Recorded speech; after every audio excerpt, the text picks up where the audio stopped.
नमस्कार विद्यार्थी मित्रांनो, स्वागत आहे आपल्या यूट्यूब चॅनलवर। आपल्या चॅनलवर नवीन असाल तर चॅनलला सबस्क्राइब करायला विसरू नका, जेणेकरून नवीन माहिती तुमच्यापर्यंत लवकरात लवकर पोहोचेल।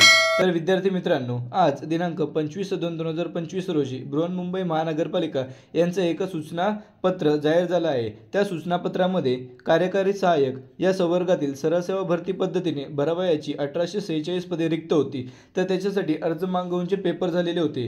म्हणजेच कार्यकारी सहाय्यक म्हणजेच क्लार्क या पदासाठी जे पेपर झाले होते त्याची पहिली रिस्पॉन्स शीट आली, सेकंड रिस्पॉन्स शीट आली। आता आपण ज्या गोष्टीची आतुरतेने वाट पाहत होतो की नॉर्मलायझेशन नंतर किती मार्क वाढतील, तर आपण संपूर्ण डिटेल या व्हिडिओमध्ये पाहणार आहोत की कोणाचे किती मार्क वाढले आहेत, त्याचप्रमाणे अंदाजित कट ऑफ किती लागेल। तर विद्यार्थी मित्रांनो, बीएमसीने आज एक PDF जाहीर केलेली आहे। विद्यार्थी मित्रांनो, method for score for normalization ही नॉर्मलायझेशनची प्रोसेस त्यांनी कोणत्या बेसने केलेली आहे, त्याचा हा नॉर्मलायझेशनचा फॉर्म्युला आहे। त्याचप्रमाणे विद्यार्थी मित्रांनो, पहा इथे कोणत्या शिफ्टमध्ये बघा, सेकंड शिफ्टमध्ये एवढी विद्यार्थी बसलेली होती। त्याचप्रमाणे average 1% of topper per shift 164 आणि सर्वात कमी विद्यार्थी गुण मिळवणार 134 आहे। त्या बेसवर त्यांनी नॉर्मलायझेशन ही प्रोसेस केली आहे। तर सर्वात जास्त कट ऑफ हा 2 डिसेंबरमध्ये शिफ्ट 3 मध्ये 177 हा टॉपर आहे। बाकी सर्व विद्यार्थ्यांना ॲव्हरेज 160 ते 170 मार्क त्यांचे बरोबर आलेले आहेत। म्हणजेच जवळपास विद्यार्थी मित्रांनो 75 ते 80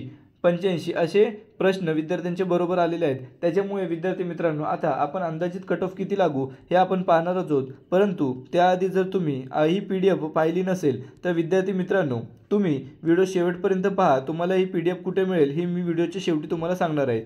तर विद्यार्थी मित्रांनो, पहा BMCने अशी एक लिस्ट प्रसिद्ध केली आहे। त्या लिस्टमध्ये आपले रोल नंबर, त्याचप्रमाणे कॅन्डिडेट नेम आणि marks after objection, raw score, protected score आणि मार्क आफ्टर नॉर्मलायझेशन। तुम्हाला विद्यार्थी मित्रांनो हा मार्क पाहायचा आहे की तुम्हाला किती मार्क मिळालेले आहेत। हे तुमचे फायनल मार्क्स असणार आहेत, यामध्ये कोणताही बदल होणार नाहीये। विद्यार्थी मित्रांनो, जर तुम्हाला कास्ट वाईज कट ऑफ किती लागेल हे जर तुम्हाला पाहिजे असेल तर विद्यार्थी मित्रांनो, तुम्ही तुमचं कास्ट आणि तुम्हाला किती मार्क मिळालेले आहेत आफ्टर नॉर्मलायझेशन हे तुम्ही कमेंट बॉक्समध्ये कमेंट करून टाका।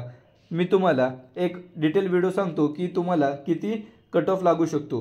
तर ती मित्रांनो, जवळपास 91,252 विद्यार्थी परीक्षेला बसलेले होते। त्या सर्वांचेच आपल्याकडे ही PDF आहे, त्यांच्यात त्यांना किती मार्क मिळालेले आहेत। ही जर PDF तुम्हाला हवी असेल तर विद्यार्थी मित्रांनो, दिलेल्या नंबरवर तुम्ही मला व्हॉट्सअप मेसेज करा, मी तुम्हाला तिथे PDF देईल। या नंबरवर फक्त तुम्ही व्हॉट्सअप मेसेज करा, कोणीही कॉल करू नका। आता बऱ्याच विद्यार्थ्यांच्या मनात प्रश्न निर्माण झाला आहे की आपल्याला रद्द झालेल्या प्रश्नांचे मार्क मिळालेले आहेत का। त्यानुसार रद्द झालेल्या प्रश्नांचे मार्क मिळालेले नाहीत। त्याचप्रमाणे बहुतांश विद्यार्थी म्हणत आहेत की सर माझं लिस्टमध्ये नाव नाही। तर त्यांनी काय करायचं, जर ज्या विद्यार्थ्यांचं लिस्टमध्ये नाव नसेल त्यांनी उद्या BMC ऑफिसमध्ये कॉल करायचा आहे आणि त्यांना ती विचारपूस करायची आहे की सर आमचं लिस्टमध्ये नाव नाही आहे।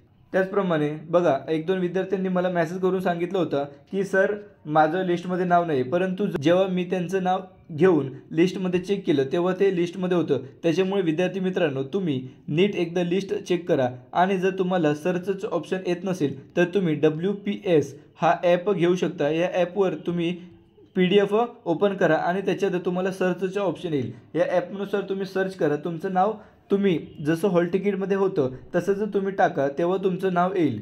किंवा तुम्ही इथे तुमचा रोल नंबरसुद्धा टाकू शकता आणि त्याच्यानुसार सुद्धा तुम्ही सर्च करू शकता। त्याच्यामुळे तुम्हाला लवकर तुमचं नाव शोधण्यात सोपं होईल। त्याचप्रमाणे आता आपले नॉर्मलायझेशन नंतर किती मार्क मिळाले आहेत हे तर आपल्याला माहिती आहेत, आपले मार्क्स किती असणार आहेत हे तर आपल्या याच्यामध्ये काहीही चेंजेस होणार नाही आहेत। परंतु विद्यार्थी मित्रांनो, आता आपलं सिलेक्शन होणार का यासाठी 1 ते 2 वीकमध्ये BMC अजून एक PDF जाहीर करतील याचप्रमाणे, आणि त्याच्यामध्ये कट ऑफ किती लागेल आणि कट ऑफनुसार कोणत्या विद्यार्थ्यांचं सिलेक्शन होईल अशी अजून एक PDF आपल्याला मिळणार आहे।